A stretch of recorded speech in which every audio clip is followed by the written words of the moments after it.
You're never gonna feel the same after hearing this. But there are spiritual beings that you can't see that are around you right now as we speak. We can't see them, but they are there. Demons specifically are spiritual beings that are hostile towards God and anything that has to do with God and the presence of God. And because they lack God, they lack God's traits. And when you lack God's traits, you lack any good. A lack of good is evil and corruption, and that's essentially what demons are. As humans, we get the virtue of free will to choose every single day what we want. Some of us are more susceptible and have more corruption than others, but demons are 100% evil. They're not 50%, they're not 10%, they are 100% lacking of God. Today I want to share 8 bad habits that open doors to demons in your life and essentially begin the process of demonic oppression in your life and in the spiritual realm. And really, these are like the gateways for demons to enter your life. Anything that you do has consequences, but you have no reason to fear. Having this knowledge will 100% help you become more aware of the spiritual, and as a result, you'll be able to defend yourself from temptation and attacks when they come. The first bad habit is a big one. It's watching porn. So any kind of lustful thought you entertain, but more in general, any kind of lustful thought or action you entertain that is lustful by nature gives the demon of lust more of a grasp in your life and can lead to your temptation becoming even worse. Now, this may sound demoralizing, but if you actively use self-improvement to your advantage, you can start to overcome lust and eventually beat it all together. Demons love the corruption of sex, and this has led down to different types of corruption that God never intended for us to have. Certain attractions, certain very things I can't even talk about on YouTube. If you want more on this too, check out my Porn is Destroying You video for more on this.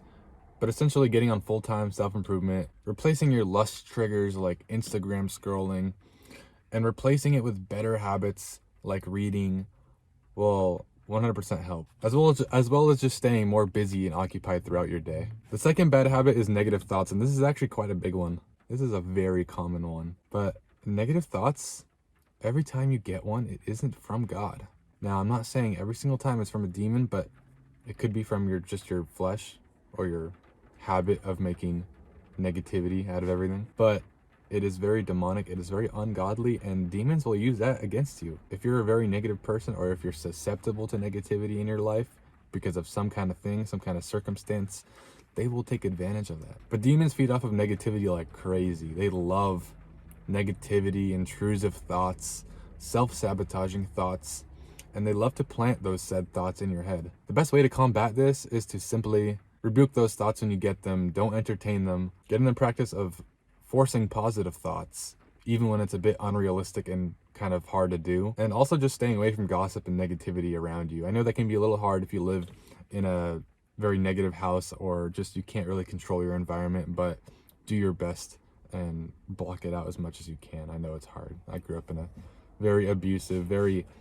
negative, very oppressive house. I think that relates to a lot of people, but just do your best, man. When you force positive thoughts, eventually your brain just kind of starts getting hardwired differently, and you'll just be a more positive person. The third habit that will invite demons in your life is being friends with losers. There will no doubt be people who think you're weird for being on self-improvement and following God and talking about these spiritual concepts, and they will do everything they can to bring you down. These people are what we know as crabs. While it may not be a demon's agenda specifically to use crabs against you, it's better to just assume that it is their goal to do so. Honestly, why wouldn't they? It's a good way to influence you, even just a little bit, to be more negative, to get into whatever bad habits they're doing, whatever bad mindsets they have. Simply stay away from these people. They don't do any good for your life. Even if you don't do the bad habits they do, you're still surrounding yourself with the demons that they have. Keep that in mind. And you are the 5 people you spend time with. Keep that in mind as well, and just surround yourself with better people, more positive people. And that goes for people you consume too. That did not sound right, but people online that you consume.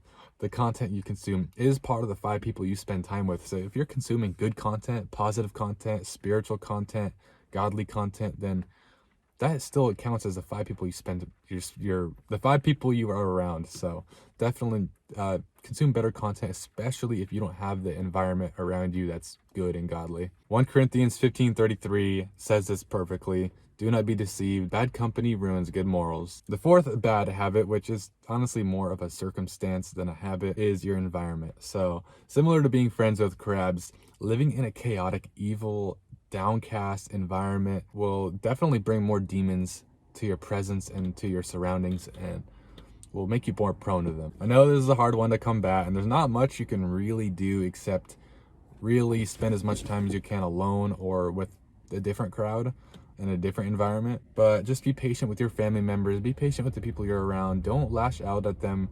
Understand it's not them that you're fighting against, it is the demons that are inside of them. The 5th habit is smoking weed, or really any kind of drug. Doing drugs is a huge waste of time. There's so many excuses you're probably gonna make for this if you do drugs, but oh, it gives me this spiritual experience. This oh, but weed helps me relax.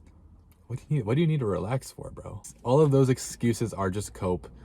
All you need is God in your life. You don't need drugs. You don't need alcohol. You don't need all these replacements for aids to like make your life better and easier, when it really in the long term doesn't make your life better or easier. Work on overcoming that. And if you haven't done drugs, if you don't do drugs, then perfect. You're already on a better track than a lot of people. The 6th habit is dabbling into the supernatural, but without God. Anything supernatural that isn't permitted by God, that doesn't involve God, is something you got to stay away from. Any objects like dream catchers, evil eyes, astrology symbols, new age symbols, satanic symbols, Hindu practices, Ouija boards, those are all things to stay away from. And something to note too, witchcraft and the supernatural is 100% real, and it's also demonic. There's so many testimonies and proof of this. There's so many testimonies online of ex-witches and ex-warlocks and ex-satanic priests who turned to Christianity later in life and realized that this was the way, and that what they were doing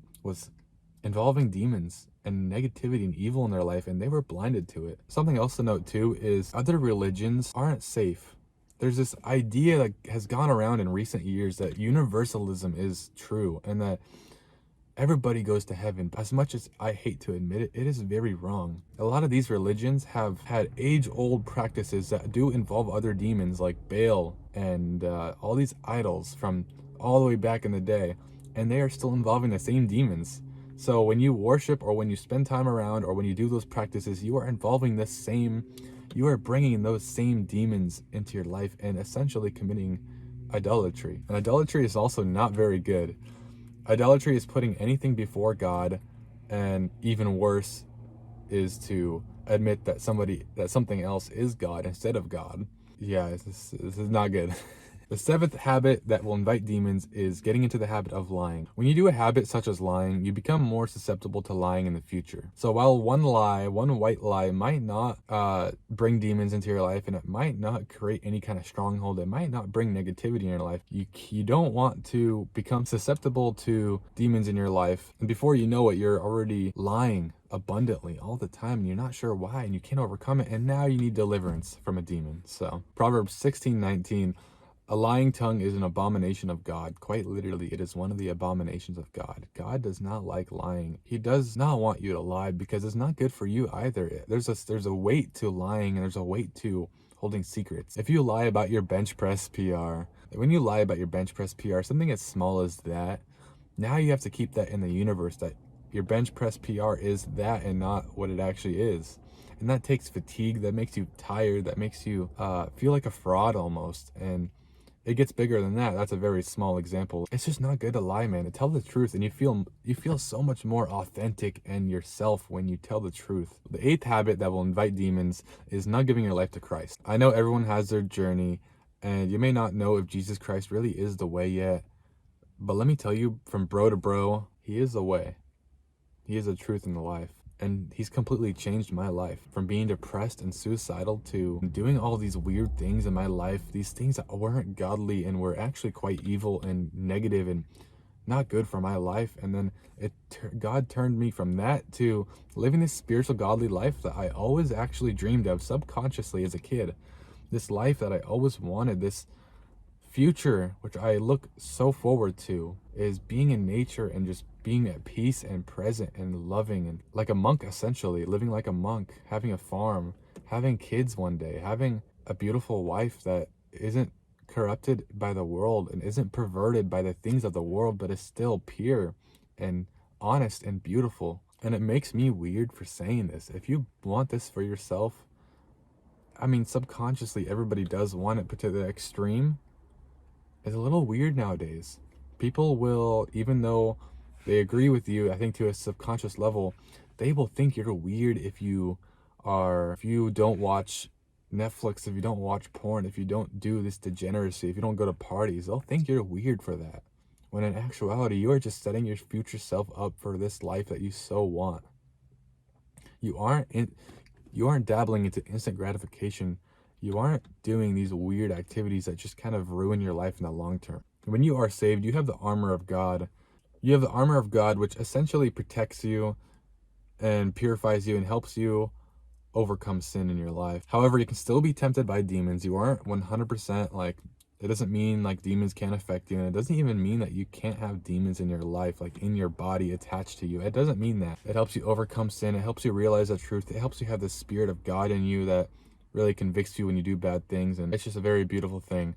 There's nothing like giving your life to Christ and knowing that He is the way, the truth, and the life, and really making this who you are and living by His example as Jesus Christ on the cross. It's completely changed my life, bro. And I really want this for you because I think it can change your life too. It could completely change your ways. It completely convicts you of what you're doing the way God wanted us to live all along. Self-improvement is just God's way of living.